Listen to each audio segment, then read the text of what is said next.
You know how you got unanswered questions that you be asking God, and it's like, damn, I wish I had an answer.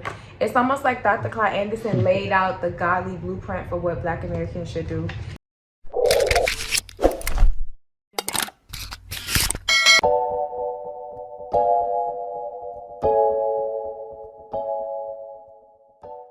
Hey everybody, welcome back to another episode of Viral Debates. Well, rather another book club discussion of the Dr. Claud Anderson, a Black history reader, 100 questions you never thought to ask.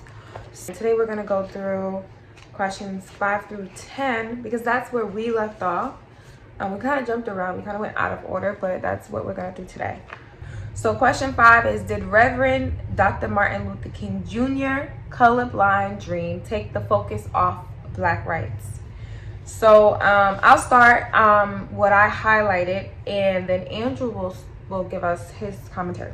So I highlighted Reverend Dr. Martin Luther King's principle of colorblindness diverted Blacks from prioritizing their own group self-interest and guided them backwards to being altruistic, thinking first of others. And I like that he says this because there is a point during the civil rights movement where Dr. Martin Luther King and his crew and his people, they start to advocate for civil rights. And one thing that Dr. Claud Anderson says in the Hidden Colors documentary produced by Tariq Nasheed is that it should have been Black rights. It should never have been civil rights. So civil rights is a blanket statement, and to me, it does take the focus off of Black issues and kind of gives you an umbrella and allows anybody to throw themselves under the umbrella. What do you think? Yeah, I agree. You know, I feel like it's a very sensitive topic. I feel like Dr. Martin Luther King Jr. is such a staple in history, and, you know, one of the few people that we do learn about when we grow up.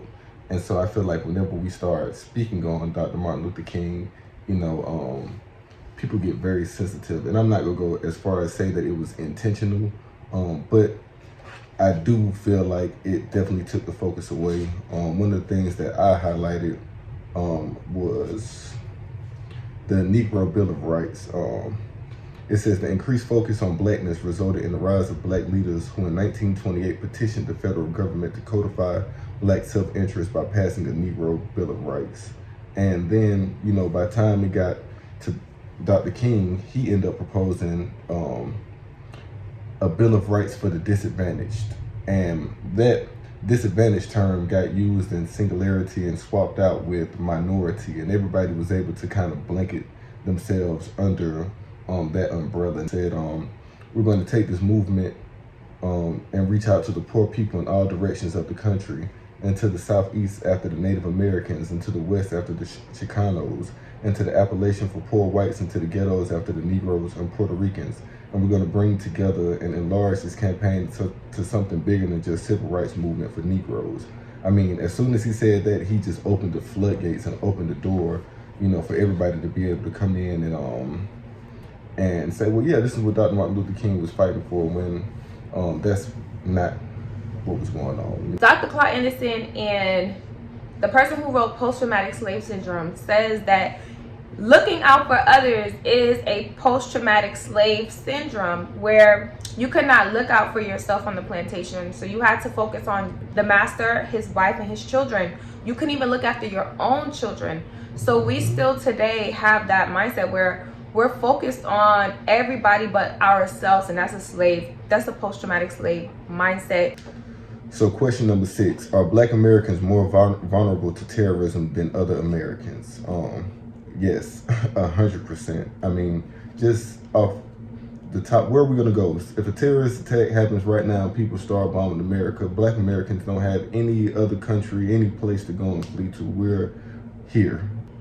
Yeah, I don't think I highlighted anything for this question because it was kind of like a given. Like, we are always experiencing terrorism in every form. Like, I feel like it's like we experience it systemically, like just little things. People may call it microaggressions or racism, but I feel like it's all terrorism because it just be stuff that don't make sense. Like, you know, people being wrongly incarcerated. To me, that's like terror on your community. When you got multiple black men being wrongly incarcerated. It's just, I didn't need to highlight anything. So where are the black leaders is question 7. And I didn't highlight this, but I'm gonna highlight this now. So that he starts this paragraph off with the term black leader is an oxymoron. Based upon the definition of leader, one has little choice but to conclude that blacks do not have leaders. A leader is a guiding or directing head of a group, one who leads towards a new direction after critical analysis of the social, economic, and political condition of the group. The leader would then develop a plan with strategies to take them to a better place. Moses in the Bible was such a leader. Clearly, the civil rights movement of the 1960s began with the intent to lead blacks into a new direction, but the movement had no national plan, no destination or group-centered measurable goals. The main issues were desegregation, voting rights, and discrimination. It did not target equal distribution of resources, a measurable goal that had the potential to change the social construct on race for the group. Because the goals did not challenge the foundation problem of blacks, the movement became dependent on government and corporate support. It was easily controlled, marginalized, consumed into policies of benign neglect and political correctness. Once engulfed, black leaders were easily controlled and marginalized. I'm gonna stop there. I didn't mean to read the whole thing. Yeah, I feel like, outside of the leadership, we don't have any black leaders. We have a bunch of black famous people, black celebrities, that the media will go to for poor advice. But as far as leadership goes, we don't have any black leaders, and we don't have any group interests. We don't have any tangible goals that we can say, hey, us as a group, we put this forward and this is what we're looking for. And so we don't have a plan. We don't have any leaders. We don't have a code. Right now, it's just a lot of self-interest going on. This kind of segues right into question number 8. Can blacks be a competitive group without group self-interest? And the answer is no. In one of Dr. Claud Anderson's speeches, I love that he says that racism is a team sport, and God assigns you to an arbitrary team. I didn't do it. We didn't do it. Take it up with God. This is the team that you own, and you have to play as a team. And if we don't have, it's never a problem when an individual has success. I mean, we can see all the individuals that have some form of success that are black. It only becomes a problem when you have group interests, because they understand the power in that. Whenever we come together as a group and start trying to move and push the needle, that's when you start having these agencies, spying on you. That's when you start having these threatening calls and voicemails and things of that nature. It's when you want to move together as a group. So they understand that without a collective group interest, we don't have any power. And that's why we're in a position where you got Negroes, you got niggas, you got black Americans, you got foundational black Americans, you got American descendants of slaves, you got Israelites, people who don't even want to go and turn black, you got Indians. All of this is just self-interest, and it doesn't matter until we can collectively come together as a group and come up with things that are going to benefit us as a group and advocate and push for that. We don't have any power. Yeah, I agree with that too. I feel like there's nothing else I could add other than you already said it. Every group is competing to win in their own group self-interest. So it's like we have to establish what that looks like in order for us to win. What is the difference between a black American and an African American? Oh, this is so great. Okay, so I'm gonna read what he said here.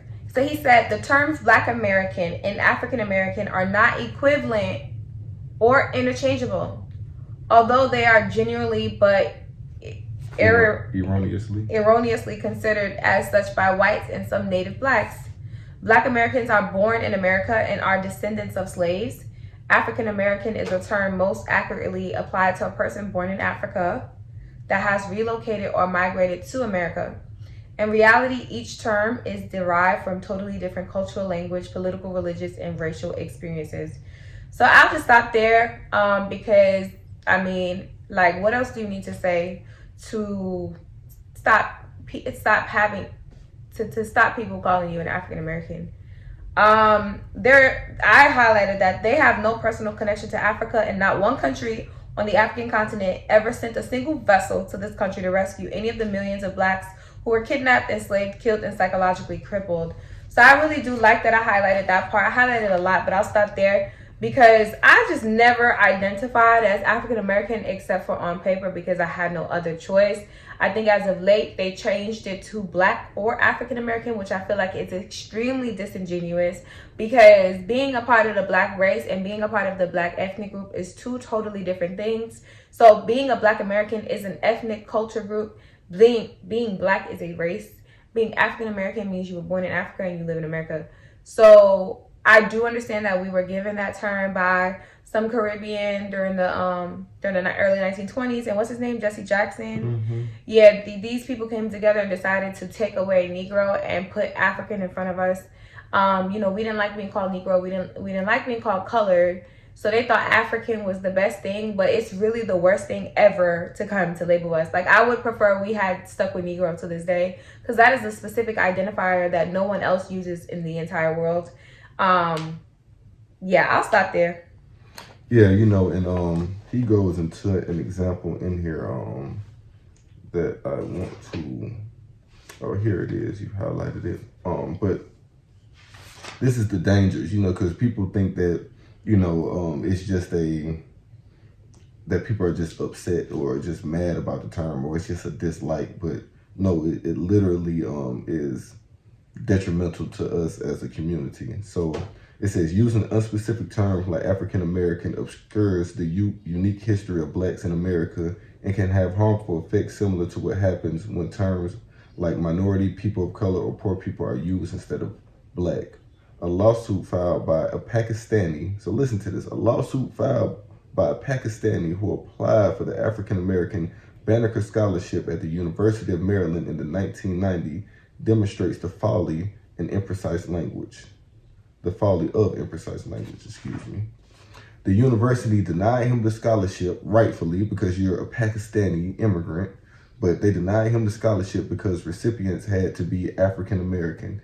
The Pakistani student filed a lawsuit charging the university with discrimination. The student's case was based on a very simple but reasonable explanation. The Pakistani student said he wasn't even from Africa, he lived in Africa before migrating to the United States and considered himself an African. Now that he lives in America, he's an African American. The Maryland Supreme Court agreed and ruled in the student's favor, awarding him $150,000. So a Pakistani immigrant can say, hey, I lived in Africa, now I'm in America, so I'm African American, and I'm entitled to the rights and the resources of Black Americans, even though I have no connection to the land, even though I have no plight. I can come in here, get my scholarship, go right back to Pakistan, take my knowledge, take my resources, take everything, and don't contribute not one thing to the American society. But those of us who have contributed, whether that was voluntarily or involuntarily, to the building of this nation over 500 years, just lost $150,000. And this is just one case and one instance of what happens when you use this term African American and other ambiguous language. Question number 10. Oh, I love this question. What is racism, and can a Black person be a racist? And I'm just going to read what he says at first. It says, racism is a group-based power and economic control phenomenon in which one racial group owns and controls so much wealth and resource power that it can enslave, subordinate, exploit, exclude, or render another group non-competitive. Racism is a verb. It is an action. You know, us understanding the difference between prejudice and discrimination and racism is very, very deep. A white person can call 911 and have the police come through there in an instance and shut shit down. So we don't have enough power to even think of being racist. And I wish Black people would understand that, because they throw that term around so loosely, especially when you begin to expose some of the things that we go through. Why are you being racist? I'm like, I can't be racist. I don't have the power to be racist. If I could be racist, trust me, it would be a lot more than me just saying I don't like your ass. Like, it would be everything that you did to my people. So I mean, you would know what racism looks like, because You would experience Jim Crow, you would experience slavery, you would experience mass incarceration, you experience epidemics, you would experience racism, redlining, terrorism from all aspects, local, federal, citizen terrorism. You would experience bombing on your communities, eminent domain. Like, if I was really racist to you, you would feel it, and I want you to feel it, so you know what racism really looks like. So I like when people try to say, oh, you're racist or xenophobic. Trust me, if I had the power to do so, it would be done, because y'all just really don't know the definition. Me saying I don't like you is prejudice, and I have every reason not to like somebody who has condemned or kept my people back for years. So yeah, it's interesting. But I didn't highlight anything because I thought that was a given too. Like, no, black people aren't racist. Stop. And black people need to stop saying that they are. Right. Like, I hate when I hear other black people be like, oh, you're racist. You don't like white people. Like, are you stupid? You have to be dumb, stupid, slow for you to really sit here and give another group who has power over you the ability to call you, to say that you are exactly what they've been to you. The emphasis that you put on ism is so important, because I think subconsciously and or consciously white people understand their role in the system, because their white privilege only comes from them playing their role in the system. They don't get white privilege just for being white. For example, if you decided you wanted to march with Negroes in the 60s and you were white, you got dogs sicked on you, you got water holes down, you got sprayed too. And that was the dominant white society showing you that you're not exempt. You know, you have a bridge, but that bridge comes if you are playing your system in white supremacy. So they understand that, and that's why they will stand back and turn a blind eye. And just like bullying, you don't have to be the person that's doing the bullying. If you're a bystander, you're watching it, you're letting it go on, you're just as guilty. That's what they taught us growing up. So you as a white person, if you are assisting and or turning a blind eye, acting like it doesn't exist, whatever the case may be, you are participating in the system, consciously or subconsciously.